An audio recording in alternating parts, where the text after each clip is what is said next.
Present యూఎస్ఏలో H-1B అంటే చాలా పెద్ద స్కామ్, చాలా ఫ్రాడ్ అనే మూవ్‌మెంటం అయితే జరుగుతుంది.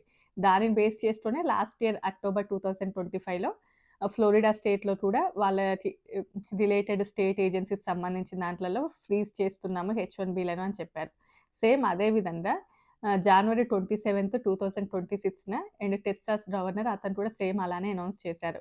ఏంటి అంటే వాళ్ళ యొక్క ఏజెన్సీస్ ఏవైతే ఉంటాయో, అంటే స్టేట్ ఏజెన్సీకి సంబంధించినవి ఏవైతే ఉంటాయో అందులోపల ఇమ్మీడియేట్‌గా హెచ్-1బీలను ఫ్రీజ్ చేస్తున్నాము అని చెప్పి. సో, దీని వలన ఎవరికి ఎక్కువ ఇంపాక్ట్ ఉండేటటువంటి ఛాన్సెస్ ఉన్నాయి. అసలది ఓకే గానీ దీనివల్ల పెద్దగా ఇంపాక్ట్ ఏమైనా ఉంటదా అనేసి నా యొక్క ఒపీనియన్ షేర్ చేద్దాం అనుకుంటున్నా. సో, ఇంకెవరైనా కొత్తగా మన ఛానెల్‌ని చూస్తున్నట్లయితే తప్పకుండా సబ్స్క్రైబ్ చేసుకొని వీడియోకైతే లైక్ చేయండి. ఎవరికైనా యూజ్ అవుతది అనుకుంటే షేర్ చేయండి. లైక్ చేయొచ్చు కదా! ఏమవుతది? అట్‌లీస్ట్ ఈ ఇయర్ అయినా మనం 1,00,000 సబ్స్క్రైబర్స్ అవ్వాలి అనేసి చూస్తున్నాను.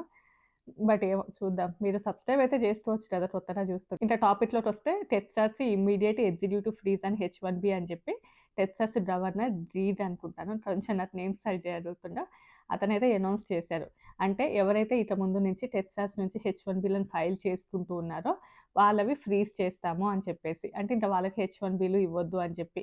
అండ్ ఇప్పుడు నార్మల్‌గా చాలా వరకు టెక్ ఫీల్డ్‌కి సంబంధించిన వాళ్ళు అండ్ స్టూడెంట్స్ ఎవరైతే ఉంటారో వాళ్ళు కానియండి, ఆ స్టేట్ నుంచి హెచ్-1బీలు వేసుకుంటారు కదా! సో, వాళ్ళకైతే ఏం ప్రాబ్లమ్ ఉండదు కానీ, ఇది ఓన్లీ కూడా స్టేట్ ఏజెన్సీస్ ఏవైతే ఉంటాయో వాళ్ళకి ఎక్కువగా ప్రాబ్లమ్ ఉంటది. అంటే స్టేట్ ఏజెన్సీల కిందకి ఏమొస్తాయంటే యూనివర్సిటీస్ కానియండి అండ్ మెడికల్‌కి సంబంధించినవి మోస్ట్‌లీ ఇవే ఎక్కువగా ఉంటాయి. సో, వీళ్ళకి ఎక్కువగా ప్రాబ్లమ్ అయితే క్రియేట్ అవుతది.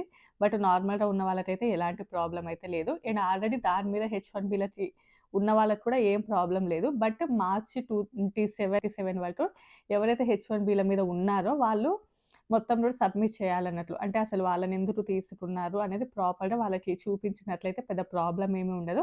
లేదు అంటే ఆల్రెడీ ఉన్న వాళ్ళకి కూడా ఏదైనా ఇష్యూస్ అయితే జరిగే ఛాన్సెస్ ఉన్నాయి. ఎందుకంటే చాలా వరకు కూడా టెక్సాస్ నుంచే ఎక్కువ హెచ్-1బీలను ఫైల్ చేస్తున్నారంట. అది కన్సల్టెన్సీసే కావచ్చు, లేకపోతే ఈవెన్ బయట కంపెనీసే కానియండి ఏదైనా కూడా. అండ్ ఎక్కువగా కూడా టెక్సాస్‌కి అక్కడికే డాలస్, టెక్సాస్ అదే ఆ స్టేటే కదా! అక్కడికే ఎక్కువ మంది హెచ్-1బీలు వస్తున్నారంట. సో, రీసెంట్ డేటా ప్రకారం చూస్తే ఎక్కువ మంది హెచ్-1బీలు అక్కడికే వస్తున్నారు అని చెప్పి. కానీ ఇది టెక్ ఫీల్డ్‌కి సంబంధించిన వాళ్ళు డేటా కాబట్టి ఇదేంటి అంటే మోస్ట్‌లీ యూనివర్సిటీస్ అండ్ వీటికి సంబంధించిన డేటా కాబట్టి ఇది కొంచెం డిఫరెంట్ అన్నట్లు. అండ్ మెయిన్‌గా వీళ్ళకి ఎక్కడ ఎఫెక్ట్ అంటే అండ్ టెక్సాస్‌లో ఒక పెద్ద యూనివర్సిటీ ఉంది. అండ్ వాళ్ళకి అంటే ఏవైతే గవర్నమెంట్ రిలేటెడ్‌గా ఉంటాయో వాటికి ప్రాబ్లమ్ కాబట్టి అది. అండ్ సమ్ ఒక క్యాన్సర్‌కి సంబంధించింది కూడా ఉంది. సో, వాళ్ళ దాంట్లోకి ఎక్కువగా ఎఫెక్ట్ వస్తదన్నట్లు. ఎందుకంటే చాలామంది హెచ్-1బీలని అంటే క్యాప్ ఎక్సెంప్షన్ ద్వారా తీసుకుంటారు వాళ్ళు. ఇప్పుడు నార్మల్‌గా 85,000 వీసాలలో ఉన్న వాళ్ళకైతే ప్రాబ్లమ్ లేదు. కానీ ఎక్కువగా ఎవరైతే క్యాప్ ఎగ్జెంప్షన్ ద్వారా వస్తారో ఆ యూనివర్సిటీస్‌కి వాళ్ళకి ప్రాబ్లమ్ అన్నట్లు. సో, ఇక ముందు నుంచి వాళ్ళని తీసుకోము, ఫ్రీజ్ చేస్తాము అని చెప్పి. అండ్ ఈ ఫ్రీజ్ కూడా ఏంటంటే ఆల్‌మోస్ట్ ఇంకొక 1 ఇయర్ అంటే మే నెక్స్ట్ 2027 మే వరకైతే ఈ ఫ్రీజ్ ఇలానే కంటిన్యూ అవుతది. ఆ తర్వాత టెక్సాస్‌కి సంబంధించిన ఏయో ఎలక్షన్స్ ఉన్నాయనేది ఆ తర్వాత నుంచి మరి ఇంకా ఎలా ఉంటదనేది ఫర్దర్‌గా తెలుస్తది. కానీ అప్పటి వరకైతే ఈ ఫ్రీజ్ అలానే ఉంటది అని చెప్పి వాళ్ళు చెప్పారు. అండ్ ఇంకా చాలామందేంటంటే అక్కడ వర్క్ చేసేవాళ్ళు మన వాళ్ళు చాలామంది ఉంటారు కదా! అండ్ స్టూడెంట్స్ చాలామంది అక్కడే స్టే చేస్తూ ఉంటారు. సో, వాళ్ళు కూడా హెచ్-1బీ ఏసుకోకూడదా? ఇంకా వాళ్ళని కూడా హెచ్-1బీ ఏసుకోనివ్వరా అంటే అలా ఉండదు. ఇది ఓన్లీ కూడా యూనివర్సిటీస్ క్యాపెట్ సెక్షన్ ద్వారా వచ్చే వాళ్ళకి ఎక్కువగా ఇది ఎఫెక్ట్‌నిస్తది.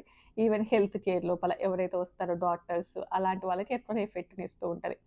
బట్ నార్మల్ వాళ్ళకైతే పెద్దగా ప్రాబ్లమ్ అయితే ఏమీ ఉండదు. ఎందుకు అంటే మన నార్మల్ హెచ్-1బీ అనేది అది ఫెడరల్‌కి సంబంధించింది. ఇదేంటంటే స్టేట్‌కి సంబంధించింది. సో, వాళ్ళ పవర్ లోపల ఏదైతే ఉంటదో అంతవరకు మాత్రమే వాళ్ళు చేయగలరు. ఇంకా మొత్తానికి హెచ్-1బీని బ్యాన్ చేయాలంటే అది ఫెడరల్ లెవెల్ నుంచి జరగాల్సింది. సో, వీళ్ళ చేతుల్లో ఉన్నదో కొన్ని ఏజెన్సీస్ ఏవైతే ఉంటాయో వాటి వరకు మాత్రం వీళ్ళు ఫ్రీజ్ చేయాలి అని చూస్తున్నారు. సో, మొత్తానికి హెచ్-1బీని బ్యాన్ అనేది అది ఇంకా ఫెడరల్ నుంచి ఉండాలి కాబట్టి ఇంక వీళ్ళు అదంతా కూడా చేయలేరు. అంటే టెక్ ఫీల్డ్ వాళ్ళని, ప్రైవేట్ కాలేజెస్ కానియండి, ఈవెన్ ప్రైవేట్‌గా ఏదైనా ఉన్నా కూడా వీళ్ళు చేయలేరు. సో, గవర్నమెంట్ సెక్టార్, ఇది ప్రైవేట్ సెక్టార్ కాబట్టి 2 కూడా డిఫరెన్స్ ఉంటాయి. అండ్ యాక్చువల్‌గా అసలు లూప్ హోల్ ఉన్నదే టెక్ ఫీల్డ్‌లో కదా!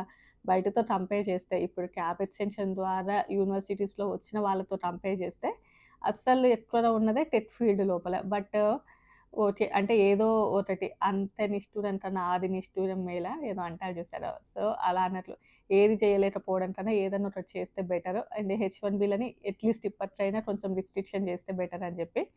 ఆల్రెడీ లాస్ట్ టైమ్ ఫ్లోరిడాలో కూడా సేమ్ ఇష్యూనే ఇలాంటిదే.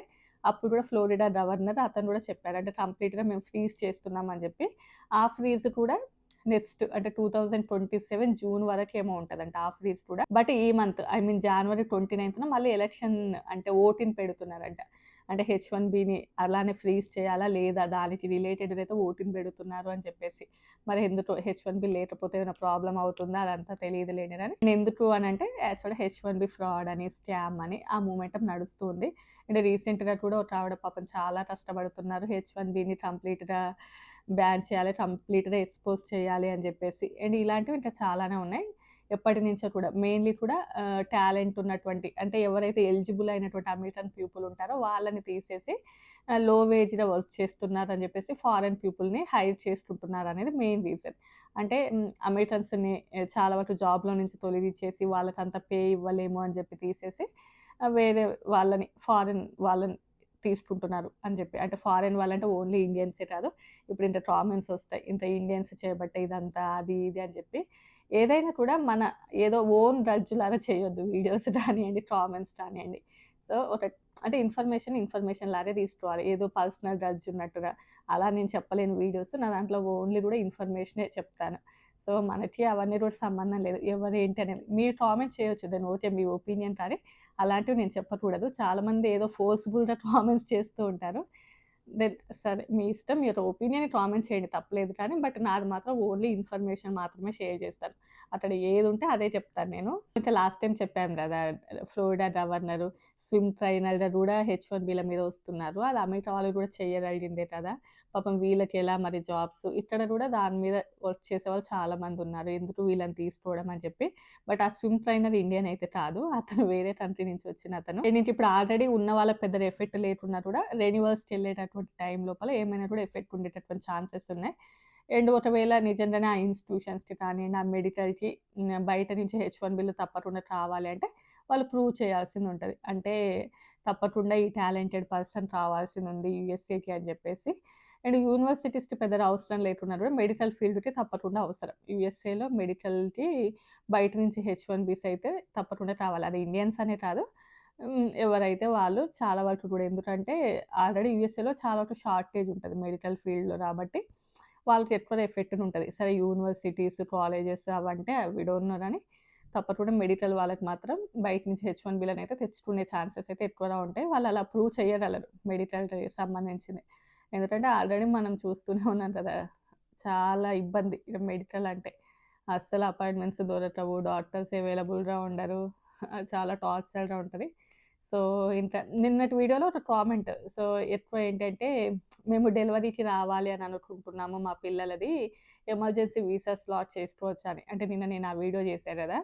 దానికి యాక్చువల్‌గా డెలివరీలకి రావడం, లేకపోతే మా పేరెంట్స్‌ని చూడాలని ఉంది. ఇండియాకి వెళ్తాము. లేకపోతే వాళ్ళకి మమ్మల్ని చూడాలని ఉందని వస్తున్నారు. సో, ఇవన్నీ కూడా ఎమర్జెన్సీ వీసా స్లాట్స్ కింద రావు. అదేంటి డెలివరీ అనేది ఎమర్జెన్సీ కదంటే, అది యూఎస్ఏలో అంత పెద్ద ఎమర్జెన్సీ కాదు కాబట్టి, దానికి మనము ఎమర్జెన్సీ స్లాట్ అయితే బుక్ చేసుకోలేము. సో, ఇంతే అండి ఆల్‌మోస్ట్ వీడియో. మీకు ఏదైనా డిఫరెంట్ కంటెంట్ కావాలి, ఏదైనా వీడియోస్ కావాలంటే తప్పకుండా కామెంట్ చేయండి. దాని మీద కూడా వీడియోస్ చేద్దాం. ఎప్పుడు యూఎస్ఏనే, హెచ్-1బీలే కాకుండా మంచి డిఫరెంట్ కంటెంట్ మీద కూడా మనం వీడియోస్ చేద్దాం. తప్పకుండా కామెంట్ చేయండి ఏదైనా. అంటే న్యూ ఐడియాస్ ఇవ్వండి నాకు. వీడియో నచ్చితే లైక్ చేయండి. రేపు మరో మంచి వీడియోతో కలుద్దాం. Bye bye.